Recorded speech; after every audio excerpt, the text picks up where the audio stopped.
Welcome back to another episode of the Hermit Poetry Series. I'm Neil Aitken, and on this channel I read poetry, mostly work by contemporary poets, occasionally poems of my own, and once in a while poems from the past. Today's poem comes to us from Hari Alluri from the Flayed City, which was published by CiCAC Press in 2017. Let's see, what can I say? Hari, like me, is currently lives in Canada. So, although he's on the West Coast and I'm in the middle, it's a fantastic book. Ranges between prose poem and basically a lot of prose and lyric both coexist in this collection in a really marvelous way that operates very much like a symphony. Multiple movements and threads appear, disappear, reemerge, transformed in interesting ways. Throughout it is the city and our relationship to the land, and these voices, which are really quite wonderful. So I'm going to read actually right from the beginning of this collection. It's part of a sequence. I'm not going to read the entirety of the sequence, but it's the first movement or section titled 1. And I'll read a few of these short sort of, you can see they're just kind of movement in short blocks. But to give you a taste of what's in the collection and the voice that's present throughout. Okay, here we go. Section 1. The moon, ringed by a clarion halo, falls on we, my crew. Swervy joke how we will outgrow this inner city suburb and have to rebuild it to suit our new selves.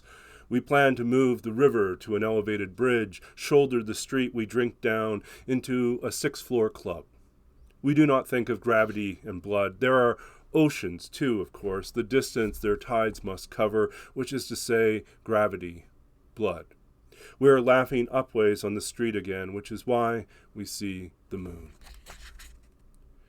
Give ear to the low hum in the streets, around outside yourself. Give ear and besiege. The wind winds around the leaves in the shape of listening.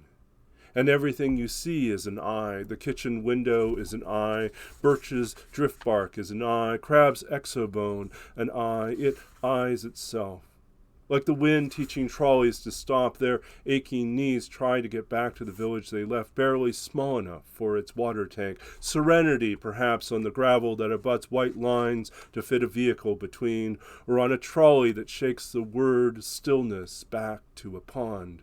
Gulping down mouthfuls of streetlight's last glow, I study the words. For this ceremony of boulders, a contraband tongue stands for an anthem inside a highway exit, flute-like and long.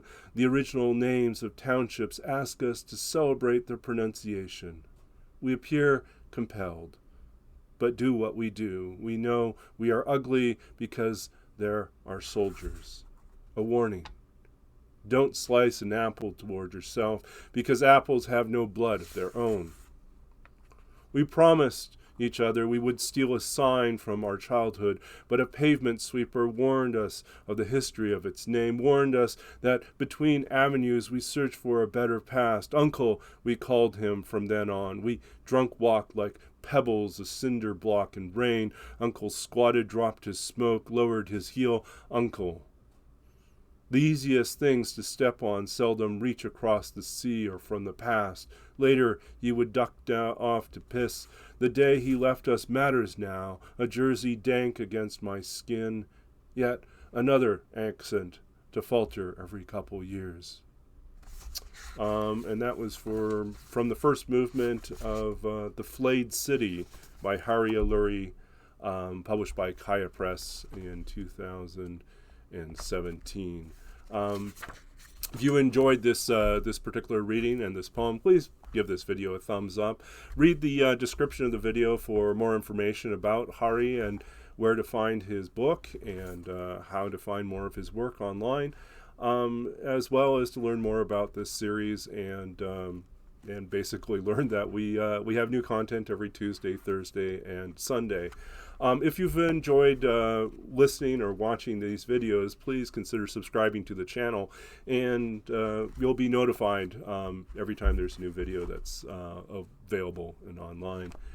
If you have suggestions, recommendations, or just want to express thanks or gratitude or feedback, please feel free to comment below or send me a message. I'm always open to hearing suggestions for other things to read and other poets to explore. And in general, I hope you're doing well. I'm grateful to be reading, and glad that you are here listening and participating in these readings. From wherever you are to wherever I am, we have the wonderful world of technology that connects us together, and I'm grateful for that.